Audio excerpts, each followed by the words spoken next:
Alright, people. Let's get into it, shall we? Let's get into it. Let's get into it. Bing bong. How we doing, guys? How we doing? How we doing? Welcome back. Welcome back. Welcome back. Let's get into it. Let's talk about what we witnessed tonight in the NBA between the San Antonio Spurs and the New York Knicks. The Spurs fight back into this series and win one. This was a clutch bucket. We'll wait 13 seconds and then watch that, because all things considered on how he was playing today, he had, stat-wise, not as many points, but what he lacked in points, he made up for in assists, but also this freaking clutch bucket. So we're sitting at 111-108 here with 16 seconds to go in the fourth quarter. The other thing, too, about this bucket is, here's the thing. The Knicks have just made two back-to-back clutch threes, because it was a it was like 111 to 103, something like that. Like the lead was around 8 or 9 points, where okay, they're gonna have to make a couple threes, and like we're under 30 seconds, and then Brunson banged a three. OG made a three, and then it turned into what this was, which was, okay, they need to make one more three, and then this game's tied. But then Fox dribbled in, tough contested shot with two defenders on him. Not a good look. Here we go. Here's another one. Little step back. We got someone over the back, someone over the top. Boom. Now, here's the thing. If this went off, funny enough, with just where Wemby is positioned, no matter where, like, let's say if it goes off, because he let go of Cat, which, man, they were grabbing onto each other the whole remainder of the game. So they switched off. Like, let's say the rebound's going that way. Wherever the rebound goes, Wemby's there to get it. Like, look, nobody's blocking him.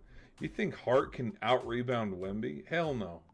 You know Brunson's not going to get in the mix. So if this like goes off this way, boom, he's right there to slam it back in. It goes off this way, boom, he's there to slam it back in. So with how tough the shot was and how much credit I want to give Fox for this shot, there's parts of me that think Wemby just grabs him and puts it back in, no matter, you know, if it was a make or miss. This was a clutch bucket, though. This was one of the final, okay, we're good. Because there were, I mean, the Knicks threw up another three that was bricked, and then, like, it bounced off a couple people, and then the Knicks had the ball with, like, 2 point something seconds left, and then they shot up another three and it missed. But then, with those final two shots, I mean, I think the Spurs, to that point, after making this, and I think they made another bucket, there was, what was it? There's the game flow. Where's the game flow? It was like it was a 4-point lead, so even if they made it three, it wouldn't have mattered. All plays full, play-by-play, because there's the jump ball. Oh, wait, let's go to the fourth quarter.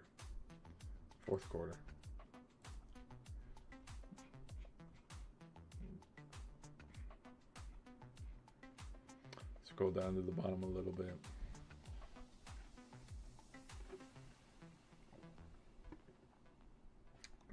Again, there's that look. So there's the OG Obanobi, his 1-point field goal. We have a missed field goal. There's Brunson's three. 111 to 108. There's Fox's clutch 2-pointer, 113. And then OG made a three to make it 113-111. And it's like, oh my gosh. Then Castle made a free throw. Made his free throws because they fouled him at the very end of the game. And then, again, missed 3-point. And then it was the end of the game. Yeah, just clutch buckets there towards the end. But my initial thought, in fact, we haven't looked at the chat. Chat, how we doing? No votes, huh? No votes? No votes, people? No votes, huh? You guys don't care who won. Alright. Alright, I see how it is. Alright. I see how it is.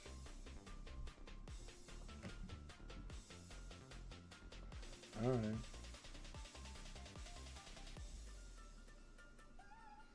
Interesting. Alright.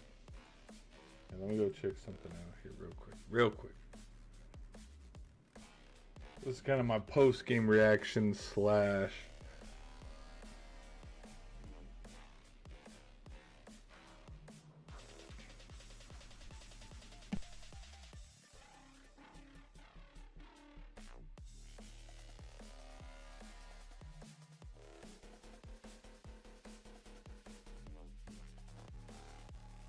Excuse me. Sorry, people. This is my post-game reaction slash wrap it up stream. Because it's like, alright, wrap it up. Because we've been streaming for freaking ever. We've been streaming for a long effing time. We've been streaming for like 3 hours. If that. Like, we've been streaming for a minute. But I'm giving my post-game thoughts and reactions.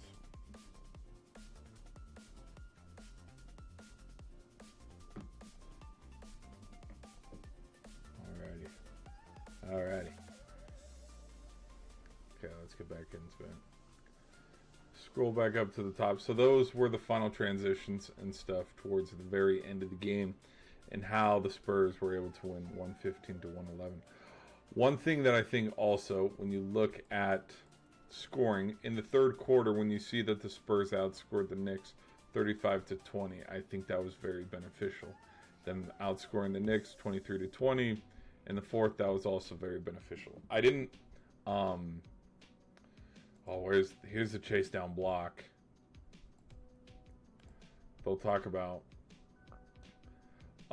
this was a big play. I don't think this necessarily. Whoa, come on, play. It's not playing. Come on.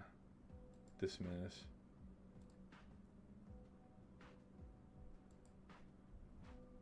It played the whole video through and it's not playing it. Why is it not playing it? Oh, boo. Bugger. Oh, you suck. Boo. Boo. Boo this man. Boo. It's not working. It's not freaking working. There we go. Like, it'll load up just fine over here, but then when I want to make it a bigger screen, it's giving me fits. Boo, what the hell is this? Okay, hold on, pause. Let's pause it right there, and then we'll get back into it. Extend. Okay. And after we extend and make it a little bigger, play. There we go, now it's playing. Boom. Just blocked it off the back iron. And that, if you want to look at it like with Cornette's block in Game 7, this is kind of what turned the tide of the game in favor of the Spurs. This was a huge block. If the video would play out a little more. Oh my hell, you are bogus. Boo. Boo. I don't want to watch. Boo. I don't want to watch. Boo. I don't want to watch tennis. What is this nonsense? It made me watch tennis. De'Aaron Fox drills step back to ice Spurs in Game 3 at Madison Square Garden. I'm trying to find if there's any other clutch chase down block. Wemby elevates for an alley-oop. Spurs bounce back, and they beat the Knicks in Game 3. I'm trying to see if there was any other, like, key play kind of, because it just kind of turned into a back and forth. Like, takes two to tango. Let's start to tango a little bit there towards the end of the game. And the other thing too is towards the final minutes, that is when Wembanyama took over to make his 32. And also when Brunson had his 32. Now, here's something that I think is very interesting as well, and it's going to follow kind of the same line with Chet Holmgren. If Bridges made any buckets today, do you think the Knicks would have won today's game? There's parts of me that think that they do. You look at the bench, Jordan Clarkson, he had more points. There's parts of me where, when we're deep into the fourth, like, keep your scores out there. But again, you know, it is what it is. OG played phenomenal. He played fine. Brunson played fine. But there's parts of me where Karl Anthony Towns also disappeared somewhere in the second half, because look at this, 11 points. Not good. Hart. Dude, Hart disappeared in the second half as well, too. He had, I believe, 15 in the first half and then 1 point in the second half. So that's something to look at. What else? Just they had a lead, but then they didn't build on the lead. They kind of just gave it up and let the Spurs crawl back into it. Castle, he had a big game with his 23 points tonight as well. I'm trying to look. Let's look at the 3-ball, 12. And they made 13, so not too much difference. 46% shooting versus 45. So both teams were pretty even when you want to look at the stats from that point of view. But it turned into some clutch threes at the very end of the game for the Spurs. And which, oh my, yeah, I thought this was bogus too. This was horseradish. This should have counted as a 3 too, by the way. Like, wipe off the and one, because, like, apparently Johnson got caught pushing him. Apparently, you can't see it on this angle, you can see it on the other side, but apparently, well, yeah, okay, you can find you can kind of see. Apparently full extension, which is why he's flopping all over the place. Going right into Wemby. Wemby's falling over. 3 got wiped off the board. And after this 3 got wiped off the board, I think the Knicks actually cut it to 1 or they tied it, which was pretty funny. But then Castle made a couple clutch buckets too as well. He made his free throws when he needed to. Trying to think what else happened in this game.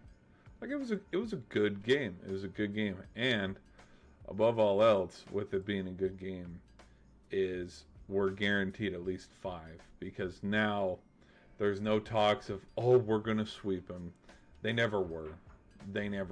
Like, look, as fun as it's been for the Knicks and all the wins that they've gotten in a row, and, you know, them sweeping the Cavs and then sweeping the Sixers, the Spurs team is not the Cavs and the Spurs team is not the Sixers. Like, that second round matchup should have been Celtics-Knicks. It should have been. Now, in the Eastern Conference Final, that's up for debate. I mean, myself personally, I did predict the Cavs, so it's kind of like, okay, whatever. But this Knicks team is not as good and as dominant as that 2018 Warriors team, or the 2017 Warriors team that only lost. 2017 only lost 1 game to get to the finals. They swept the first 2 rounds, and I believe they lost 1 game, or they lost 2 games because they lost once to the Spurs, or they swept the Spurs, and so they went 4-8, 12-0 to get to the NBA Finals, and then they only lost once to the Cavs, but then ended up beating them in 5. And then in 2018, when they swept the Cavs, like, just this Knicks team is not as dominant and as loaded as that Warriors team was. So to sit here and be like, yeah, they're going to sweep, no. Like, we've seen the Knicks lose at Madison Square Garden before. I mean, I have recently watching playoffs, like Game 7s, where it's like, whoops. Now, here's the thing. We turn our eyes to Game 4.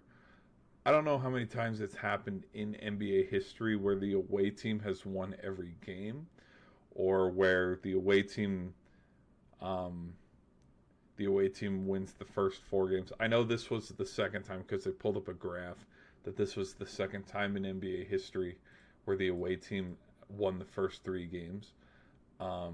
This is also the first time in NBA history that Um, oh gosh, where's the second time? Like they were pulling up when Wembenyama was getting interviewed. They were pulling up stats of Magic as well, which I mean it is what it is. But yeah, yeah. So that's kind of my just thoughts on this game. Teams that I do know the stat because I saw it. Teams that go down 0-2 at home, their chances and how they fare out. It's only happened twice in the history of the NBA Finals. One of them got swept, and then the other one forced a game 6. Now, I think this is totally different era of basketball, and there are parts of me where I can see San Antonio winning game 4 because it's kind of one of those funny things where you compare it to the 2021 NBA Finals and you compare it to like just recent. I mean, for hell's sakes, and it was a good reminder to me is that the Spurs were down 3-2 to the Thunder and they beat them twice. So, even as much as they're I'm going to try to be as unbiased as I can. Out of the Knicks and Thunder, it's really hard to pick which team's actually better because both of them are just good in their own ways. But considering the fact that the Spurs came back from them, 2-0 is nothing to the Knicks. So, anyways, that's me rambling, guys. We'll end the stream here. Thank y'all for being here. Let me wrap up some things. I'm starving. I'm super hungry. So we're gonna go. I'm gonna go grab a quick bite to eat. Go get something good. But I thank y'all for hanging out with me. Let me, in fact, we'll leave the music going. Let me check one more. I want to check one more thing before we boogie on out here. We do need to go. I wanted to look at other sports going on right now and who's where with what. Wanted to look at that.